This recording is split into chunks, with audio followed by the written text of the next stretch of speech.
사랑하는 행복한 교회 성도 여러분, 이 영상을 보시는 하나님 나라의 귀한 자녀 여러분, 오늘은 2022년 10월 16일 거룩한 주일입니다.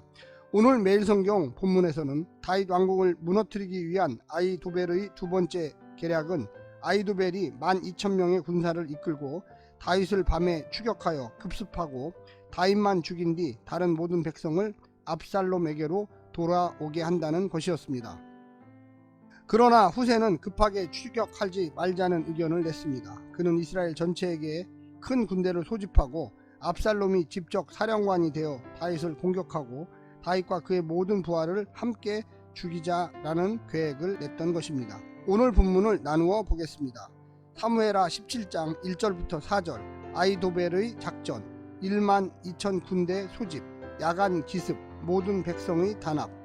5절부터 10절, 아히도벨의 작전 비판, 압살롬의 직문, 아히도벨의 작전에 대한 평가, 다윗과 그 군대의 상태 예측, 소규모 부대의 위험성.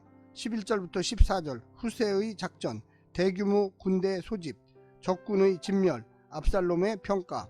오늘 본문 사무엘하 17장 1절부터 14절까지의 말씀을 듣고 다시 오겠습니다.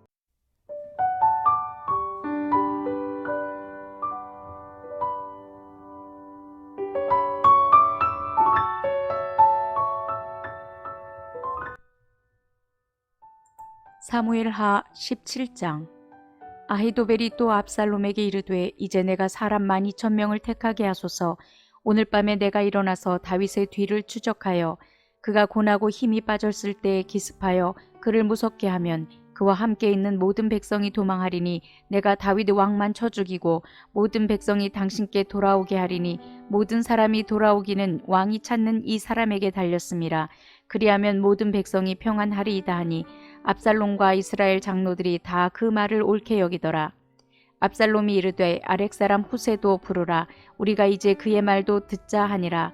후세가 압살롬에게 이르매 압살롬이 그에게 말하여 이르되 아히도벨이 이러이러하게 말하니 우리가 그 말대로 행하랴. 그렇지 아니하거든 너는 말하라 하니 후세가 압살롬에게 이르되 이번에는 아히도벨이 베푼 계략이 좋지 아니하니이다 하고 또 후세가 말하되 왕도 아시거니와 왕의 아버지와 그의 추종자들은 용사라.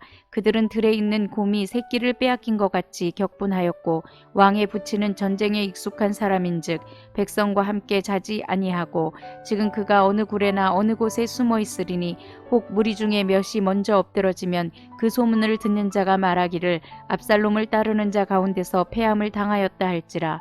비록 그가 사자 같은 마음을 가진 용사의 아들일지라도 낙심하리니 이는 이스라엘 무리가 왕의 아버지는 영웅이요 그의 추종자들도 용사인 줄 알미니이다.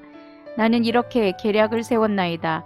온 이스라엘을 단부터 브엘세바까지 바닷가의 많은 모래같이 당신께로 모으고 친히 전장에 나가시고 우리가 그 만날 만한 곳에서 그를 기습하기를 이슬이 땅에 내림같이 우리가 그의 위에 덮여 그와 그 함께 있는 모든 사람을 하나도 남겨두지 아니할 것이요 또 만일 그가 어느 성에 들었으면 온 이스라엘이 밧줄을 가져다가 그 성을 강으로 끌어들여서 그곳에 작은 돌 하나도 보이지 아니하게 할 것이니이다 하매 압살롬과 온 이스라엘 사람들이 이르되 아렉 사람 후세의 계략은 아히도벨의 계략보다 낫다 하니 이는 여호와께서 압살롬에게 화를 내리려 하사 아히도벨의 좋은 계략을 물리치라고 명령하였음이더라.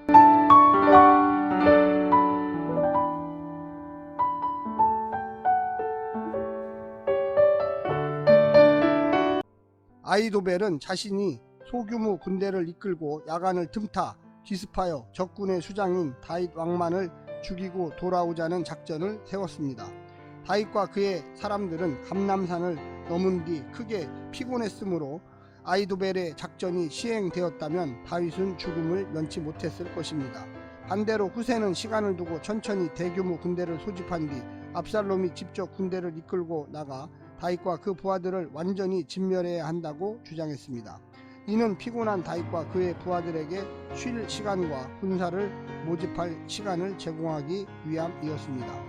오늘 본문을 세 부분으로 나누어 자세히 설명드리겠습니다.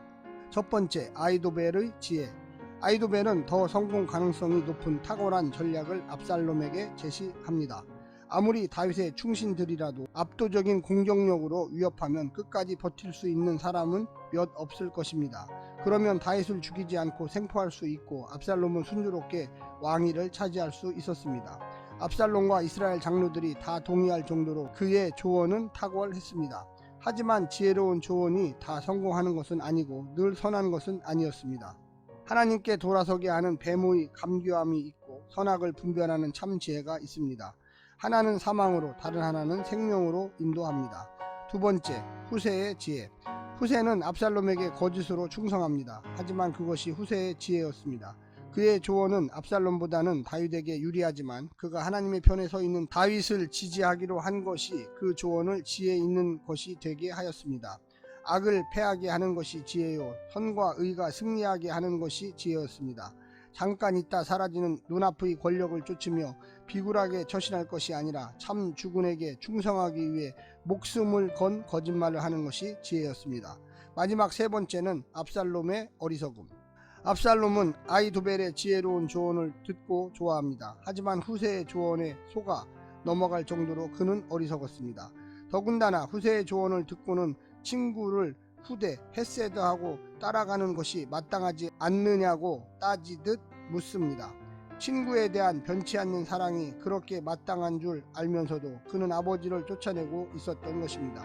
그것이 하나님께 대한 변절을 의미한다는 것을 알면서도 그는 따르고 있습니다. 그러니 그는 가장 어리석은 사람이었습니다. 하나님께 범죄가 되는 줄 알면서도 행하는 것만큼 어리석은 사람은 없습니다. 사랑하는 성도 여러분, 오늘 말씀을 듣고 새롭게 다시 한번 하나님의 뜻이 무엇인지 우리의 일상생활 속에서 살펴보시기를 부탁드립니다. 오늘 하루도 승리하십시오. 샬롬.